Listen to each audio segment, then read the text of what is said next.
Hi there, I'm Cecilia. Welcome to the Wellness Lifestyle channel.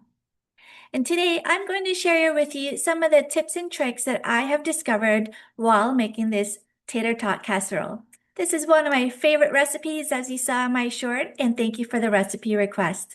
It's super easy and hearty, and it freezes really well. All you have to do is wait for it to cool down and cut up into portion-sized pieces.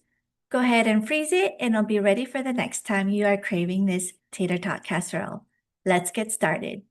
The first tip to making your life easier is to gather all your recipe ingredients and tools. Put it all in one spot right in front of you. Then we get to chopping and prepping and cooking. This is a good time for you to either do something active, move your body, do a little bit of light stretching, or even just sit. Think about growing your gratitude, which I can post the video down below for you. If you haven't seen it yet, it's really good. So let's go through the recipe list of ingredients and gather them together just like we have here. We need onions. I like to use a chopper, some garlic. I always prefer vegan butter, gluten-free flour, coconut aminos, nut milk, nutritional yeast, mushrooms, mixed vegetables, and tater tots, of course, the star of the show. So I just bought pre-sliced mushrooms.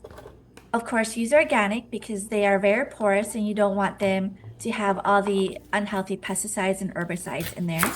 And then I just put it in my chopper and chopped it up in those nice, pretty diced little pieces that you see here. This is how I like to peel my onions. Chop it up in little portion-sized slices, and then I am going to go ahead and put this in my chopper next. Didn't even have to rinse out the chopper from the mushrooms, just go straight to your onions. I love garlic, so the recipe only calls for a few garlic cloves, but I always double that. Once you peel and mash your garlic, you are going to go ahead and mince it in your saucepan that has been melting some vegan butter. Go ahead and slightly brown that garlic, then add all of your onions. Once you add all of the onions, you want to just cook it until it's slightly soft. Then remove about half of those onions. And I did this off screen, but take half of your onions and cook it up with your ground beef or ground lentil if you prefer this to be completely plant-based. When you add your gluten-free flour, you want to make sure you stir it up so that everything is cooked. Then you proceed with the amino acids and your nut milk on low heat until it gets a little bit of bubbliness, a little bit thicker like gravy. That's when you add your diced up mushrooms and your nutritional yeast. Just be careful when you stir this up to make sure everything is incorporated and you don't miss anything splashing across the side of the saucepan.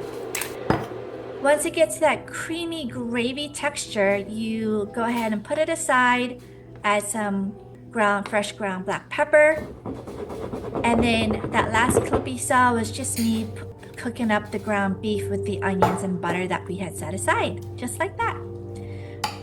This part is super easy. Just scoop out a thin layer of the gravy, layered by the onion and beef or onion and lentils. The cheat sheet, I'm sorry, not cheat sheet. The little cheat code here is to layer the top with the frozen organic vegetables. Then add a final layer of the gravy. Top it off with your tater tots and put in the oven. I hope you like it. Let me know what you think of this recipe in the comments down below.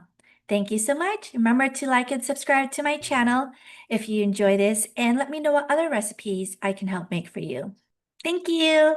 Bye-bye.